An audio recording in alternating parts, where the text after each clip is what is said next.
नमस्कार मित्रांनो, बांधकाम कामगार योजनेअंतर्गत कामगारांना विविध प्रकारच्या योजना मिळत असतात, परंतु त्या योजनांची माहिती नसल्यामुळे त्या बांधकाम कामगारांना त्या योजनेचा लाभच घेता येत नाही। आजच्या व्हिडिओच्या माध्यमातून मी तुम्हाला बांधकाम कामगार योजनेअंतर्गत कोणकोणत्या योजना मिळतात जे की बांधकाम कामगारांना उपयुक्त ठरेल त्याबद्दल थोडक्यात व सविस्तर अशी माहिती देण्याचा प्रयत्न करत आहे, जेणेकरून जर तुम्ही बांधकाम कामगार म्हणून तुमची नोंदणी असेल तर तुम्ही या योजनेचा जो लाभ आहे तो घेऊ शकणार आहात। चला तर मग सुरू करूया आजचा हा व्हिडिओ। नमस्कार मित्रांनो, मी अंकुश कोंडेकर आणि स्वागत आहे तुमचे झटपट इन्फो या आपल्या YouTube चॅनलवरती। मित्रांनो, जर तुमची बांधकाम कामगार योजनेअंतर्गत नोंदणी असेल तर तुम्हाला या योजनेअंतर्गत विविध कल्याणकारी योजना मिळतात।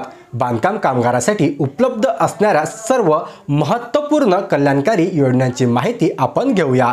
या योजना तुमच्या आणि तुमच्या कुटुंबाच्या उन्नतीसाठी खरंच खूप उपयुक्त आहे। तर यामध्ये ज्या कल्याणकारी योजना मिळतात, कल्याणकारी योजना म्हणजे नेमकं काय? तर कल्याणकारी योजना म्हणजे कामगारांसाठी देण्यात येणाऱ्या आर्थिक, सामाजिक, शैक्षणिक आणि आरोग्यविषयक सुविधा। तर यामध्ये या योजना 4 वेगवेगळ्या प्रकारामध्ये मोडल्या गेल्या आहेत। सर्वात पहिली म्हणजे सामाजिक सुरक्षा योजना, त्यानंतर आहे शैक्षणिक योजना, त्यानंतर आरोग्यविषयक योजना आणि शेवटचा प्रकार म्हणजे आर्थिक सहाय्य योजना। तर अशा प्रकारच्या 4 वेगवेगळ्या प्रकारामध्ये या योजना ज्या आहेत त्या विभाजित केल्या गेल्या आहेत। तर वन बाय वन कोणत्या योजनेमध्ये कोणकोणती योजना येते आपण पाहूया। पहिली आहे सामाजिक सुरक्षा योजना। या योजनेअंतर्गत बांधकाम कामगाराच्या मुलाकरता किंवा त्याच्या पहिल्या लग्नाकरता सुद्धा खर्च मिळतो। तर पहिल्या विवाहाच्या खर्चाकरता 30,000 रुपयांपर्यंतचा लाभ इथं मिळतो। याकरता तुम्हाला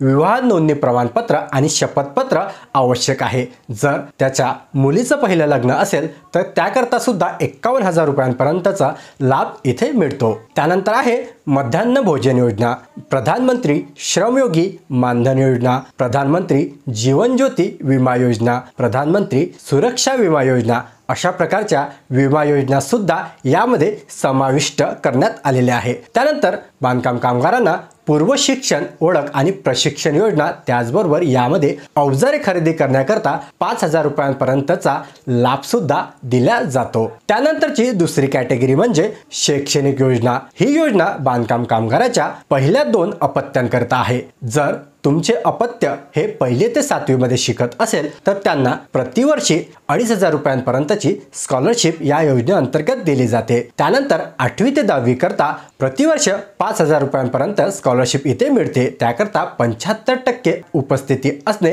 अनिवार्य आहे। ही उपस्थिती तुम्हाला मागील वर्षाचं प्रमाणपत्र इथे द्यावं लागतं। त्यानंतर 10वी व 12वी मध्ये जर तुमच्या पाल्यांना 50% पेक्षा अधिक गुण मिळाले तर इथे त्या विद्यार्थ्यांकरता 10,000 रुपयांपर्यंतचा लाभ जो आहे तो दिला जातो। त्यानंतर जर तुमचे पाल्य 11वी किंवा 12वी मध्ये असेल तर प्रतिवर्ष 10,000 रुपये स्कॉलरशिप हे दिले जाते। पदवी करता म्हणजे ग्रॅज्युएशन करता 20,000 रुपये इथे दिले जाते। कायद्यानुसार बांधकाम कामगाराचा पती किंवा पत्नी ही जर शिकत असेल तर त्याला सुद्धा ही स्कॉलरशिप लागू आहे। त्यानंतर वैद्यकीय पदवी करता प्रतिवर्ष 1 लाख रुपयांपर्यंतचे स्कॉलरशिप इथे दिले जाते आणि अभियांत्रिकी पदवी करता तुम्हाला 60,000 रुपयांपर्यंत स्कॉलरशिप या योजनेअंतर्गत दिली जाते। शासनमान्य पदविका करता प्रतिवर्ष 20,000 रुपये आणि पदव्युत्तर पदविका करता 25,000 रुपये। जर तुम्ही MSCIT केली तर त्या MSCIT पूर्ण केल्यास त्या शुल्काची परतफेड सुद्धा या योजनेअंतर्गत केल्या जाते। त्यानंतरची कॅटेगरी म्हणजे आरोग्यविषयक योजना। यामध्ये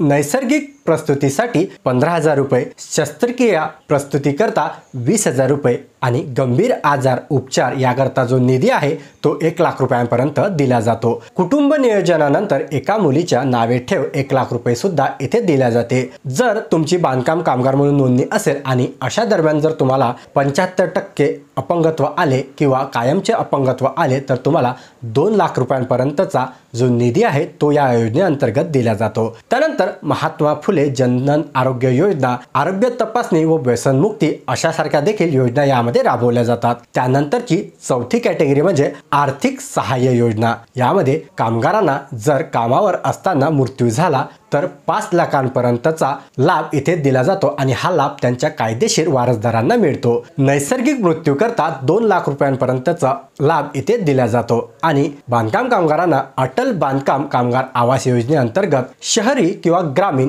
करिता 2 लाख रुपये इथे घरकुल बांधण्याकरता सुद्धा दिले जाते। त्यानंतर मृत्यू अर्थसहाय्य म्हणजेच अंतविधी करता बांधकाम कामगाराच्या अंतविधी करता 10,000 रुपयापर्यंतचा लाभ इथे दिला जातो आणि मृत्यूनंतर पती किंवा पतीस 24,000 रुपये हे 5 वर्षांसाठी दिले जातात। त्याचबरोबर जर तुम्ही घरावर कर्ज घेतलं तर त्या कर्जावर तुम्हाला 2 लाखांपर्यंतचं व्याज किंवा 2 लाख रुपयेपर्यंतचं घरकाम करण्यासाठी सुद्धा लाभ इथे दिला जातो।